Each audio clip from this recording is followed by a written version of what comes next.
प्यारे बच्चों, स्वागत है आपका। अब एक्सरसाइज 1.2 का प्रश्न 2 है। देखिए कि पूर्णांकों के युग्मों के एचसीएफ तथा एलसीएम ज्ञात कीजिए तथा इसकी जांच कीजिए कि दो संख्याओं का गुणनफल बराबर एचसीएफ गुणा एलसीएम है। पहला पार्ट है इसका 26 और 91, दूसरा है 510 और 92 और तीसरा है 336 और 54। एचसीएफ तो आप अभाज्य गुणनखंड विधि से जो आपके सार्व गुणनखंड आता है वो आपका एचसीएफ होता है। अब जो एलसीएम निकालते हैं आप दो संख्याओं का, तो उसका एक फॉर्मूला होता है। पहले आपने वो फॉर्मूला याद करना। यहाँ पर लिख रहा हूँ, ये आपका रफ वर्क है। एलसीएम मान लो पहला पूर्णांक या संख्या पी है और दूसरी जो है क्यू है, इसका आपने एलसीएम ज्ञात करना। तो वो होता है इन संख्याओं का गुणनफल, यानी कि पी गुणा क्यू, पहली संख्या गुणा दूसरी संख्या बटा, तो एचसीएफ भी होगा इन्हीं संख्याओं का, यानी कि पी और क्यू। तो ये आपका सूत्र है, ये आपने याद करना है। इस पर जो है आपका एलसीएम निकलेगा। ठीक है, तो ये आपका सूत्र, इसको याद करना आपने। अब चलते हैं हम फर्स्ट पार्ट की ओर। तो देखिए फर्स्ट पार्ट है आपका के 26 और 91।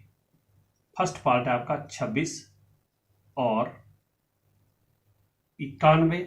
ठीक है, तो इसका एचसीएफ कैसे निकालेंगे आप? पहले तो आप वैसे ही करेंगे कि 26 के अभाज्य गुणनखंड, 26 के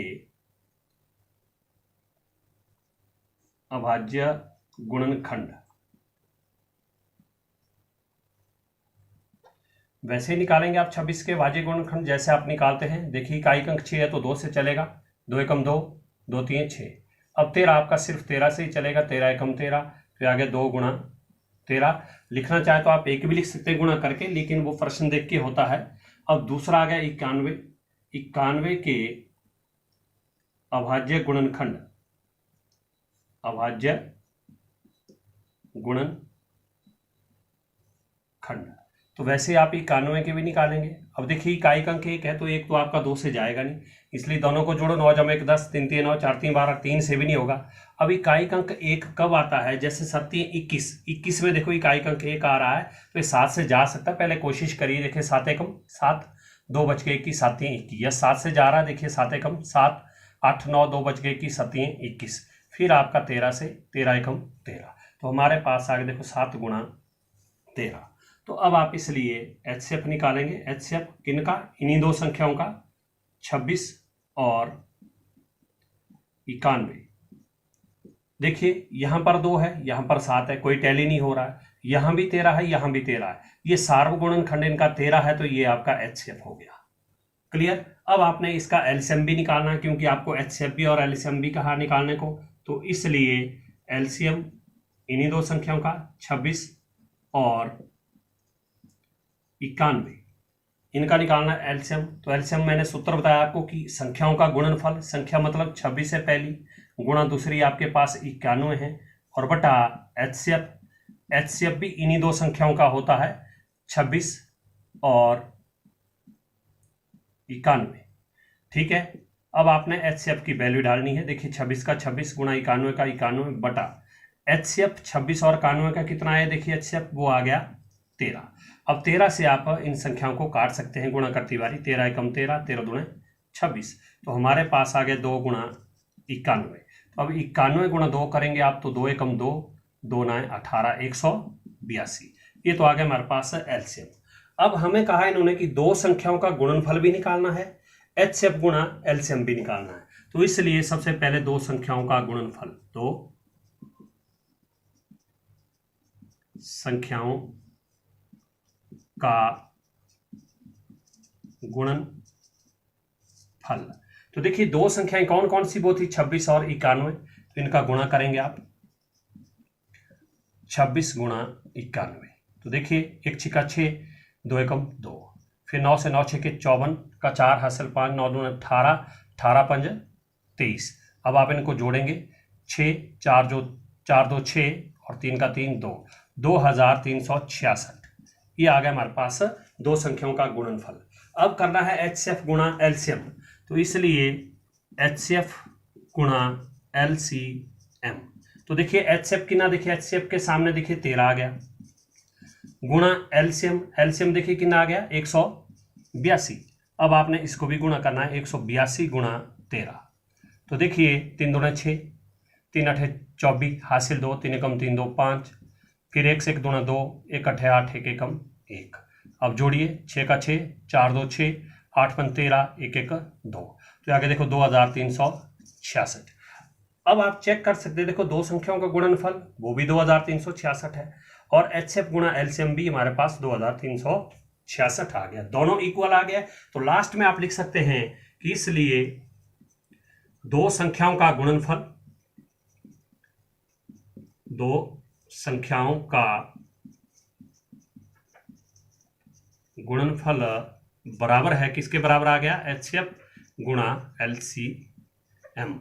ये दोनों चीजें देखो बराबर आ गई। तो आप लास्ट में लिख सकते हैं अतः सिद्ध हुआ।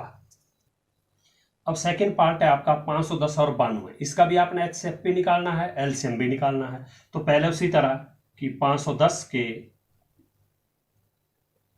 अभाज्य गुणनखंड, अभाज्य गुणनखंड। तो देखिए 510 के अभाज्य गुणनखंड निकालिए। इकाई अंक 0 है तो 2 से चलेगा। तो देखिए 2 दूने 4, 1 बचे 11, 2 पंजे 10, 1 बच गया 10, तो 2 पंजे 10।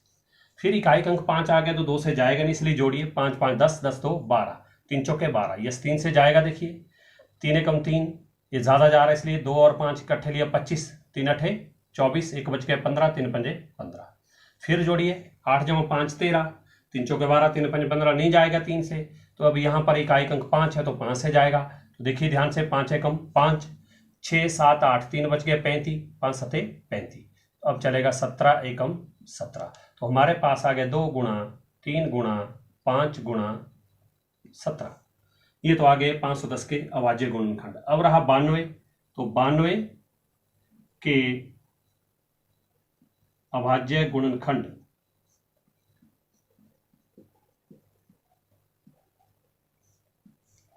वैसे ही निकालेंगे आप 92 के भी। देखिए इकाई अंक 2 है तो 2 से जाएगा, 2 चौके 8, 1 बच के 12, 2 छके 12। फिर 2 से चलेगा क्योंकि इकाई अंक 6 है, 2 दूने 4, 2 3 6। अब 23 आपका सीधा 23 से ही जाएगा, 23 से कम 23। ये आ गया हमारे पास 2 गुणा 23।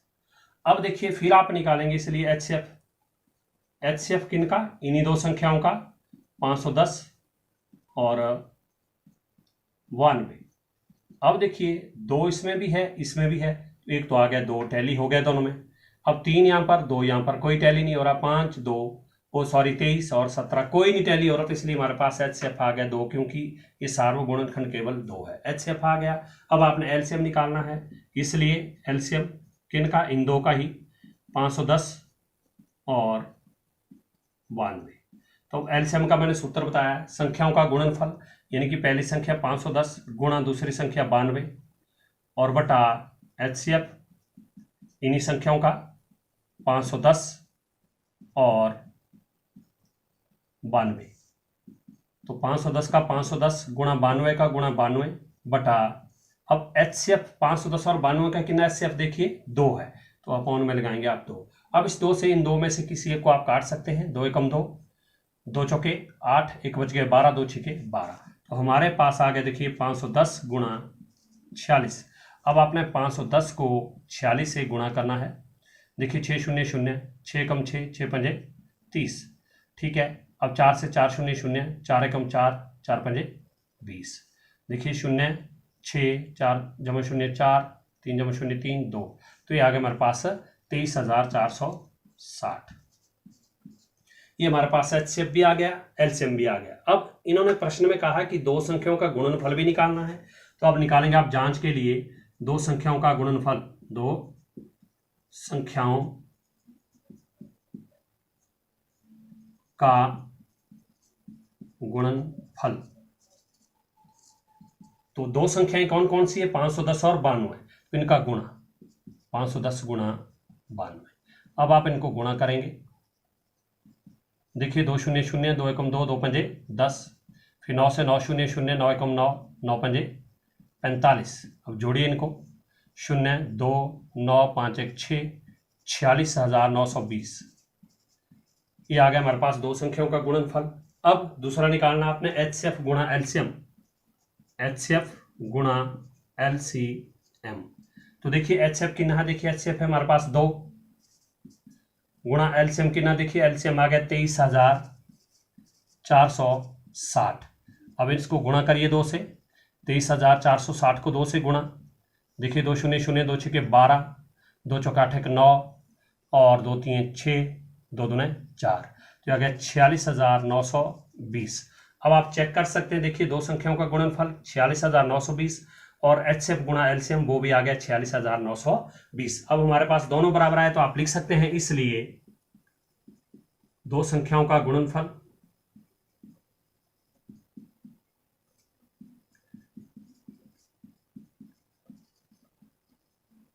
बराबर है HCF गुणा LCM। ये दोनों बराबर आ गए तो आप लास्ट में लिख सकते हैं, इसलिए अतः सिद्ध हुआ, अतः सिद्ध हुआ। अब थर्ड पार्ट है आपके पास 336 और 54। इसका भी आपने HCF भी निकालना है और LCM भी निकालना है।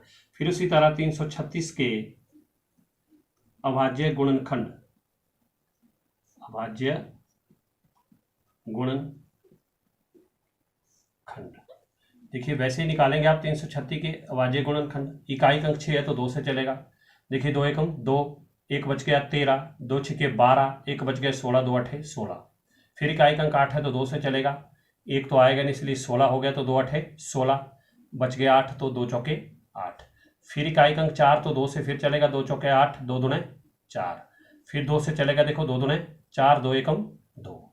फिर अब 2 जम 1 हो गए 3, 3 से चलेगा तो इसलिए 3 से 3 सते 21 और 7 एकम 7। तो हमारे पास आ गया देखो 2 गुणा 2 गुणा 2 गुणा 2 और गुणा 3 गुणा 7। ठीक है, उसके बाद बच गया 54। तो 54 के अभाज्य गुणनखंड, अभाज्य गुणनखंड 54 के भी वैसे ही निकालेंगे आप। देखिए इकाई अंक 4 है तो 2 से, 2 दूने 4, 1 बच गए 14, 2 सते 14। अब 7 तो 2 से जाएगा नहीं इसलिए जोड़ो, 7 जम 2 9, 3 3 9, यस 3 से चलेगा, 3 9 27। फिर 3 से 3 3 9, फिर 3 से 3 एकम 3। हमारे पास आ गया देखो 2 गुणा 3 गुणा 3 गुणा 3, 3 गुणा 3 गुणा 3। इसलिए HCF किनका, इन दो का ही, 336 और 54। तो अब देखिए इनमें सारव गुणनखंड क्या है, देखिए यहाँ भी 2 है, यहाँ भी 2 है, एक तो 2 इनके बदले आ गया। उसके बाद यहाँ 2 और है, नहीं है, यहाँ भी 2 है, नहीं है, यहाँ 2 फिर है, यहाँ नहीं है, यहाँ 3 और यहाँ भी 3, एक तो 3 आ गए। बीच में गुणा का चिन्ह जरूर लगाएंगे क्योंकि गुणा है देखो बीच में। अब 3 हो गया टैली, यहाँ 3, फिर यहाँ 7, नहीं कोई नहीं और टैली हो रहा, तो इसलिए 2 गुणा 3 हो गए, देखो एक तो आ गया, इन 2 के बदले 1 2, फिर इस 3 और इस 3 के बदले 1 3 आ गया, तो ये आ गया हमारे पास 6। HCF आ गया। अब निकालेंगे आप LCM, इसलिए LCM भी आपने इन दो का ही निकालना है, 336 और 54 का। अब LCM का सूत्र मैंने बताया है, संख्याओं का गुणनफल यानी कि दोनों का गुणनफल यानी कि 336 गुणा 54 और बटे में HCF किन का, इन दो संख्याओं का ही, 336 और 54। अब 336 का 336 और गुणा 54 का गुणा 54 अपॉन, देखिए HCF किन आ गया, इनका 6 आ गया तो लिख दिया 6। अब 6 से आप ऊपर इनको काट सकते किसी एक को, 6 कम 6, 6 9 54। तो हमारे पास आ गया 336 गुणा 9। अब आप इसको गुणा करेंगे, देखो 336 गुणा 9, 9 6 54, हासिल 5, 9 3 27, 27 5 32, हासिल 3, 9 3 27 3 30। तो ये आ गया हमारे पास 3024। HCF भी आ गया, LCM भी आ गया। अब जांच में कहा है कि दो संख्याओं का गुणनफल, तो इसलिए दो संख्याओं का गुणनफल, तो देखिए पहली संख्या हमारे पास 336 है, गुणा दूसरी संख्या हमारे पास 54 है। अब इनका गुणनफल कीजिए, तो देखिए 4 छिके 24, हासिल 2, 4 3 12 2 14, हासिल 1 4 3 12 1 13। अब 5 से 5 छिके 30, हासिल 3 पंती 15 3 18, हासिल 1 पंक्ति 15 का 16। अब आप इनको जोड़ेंगे, देखिए 4 4 8 3 11 6 7 1 8 1, ये आ गया 18,144।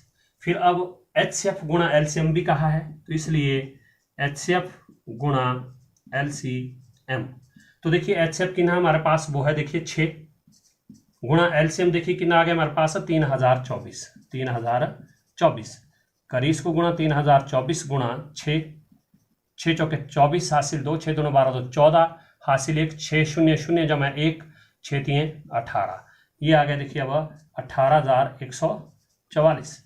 अब आप चेक करिए, देखिए दो संख्याओं का गुणनफल भी 18,144, HCF गुणा LCM भी 18,144। तो अब आप लिख सकते हैं, देखिए इसलिए दो संख्याओं का गुणनफल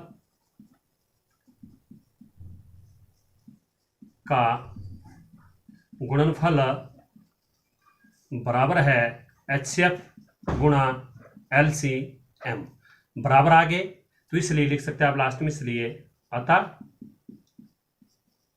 सिद्ध हुआ। एक बात ध्यान रखना, पेपर में जो है आपको यहीं तक पूछा जाता है, HCF और LCM ज्ञात कीजिए, आपको यहीं तक, ये आपको प्रश्न में ये पूछा नहीं जाता है, पेपर में आपको यहीं तक पूछा जाता है। तो आपने यहां तक तो बिल्कुल अच्छे ढंग से करना है। Okay, thank you.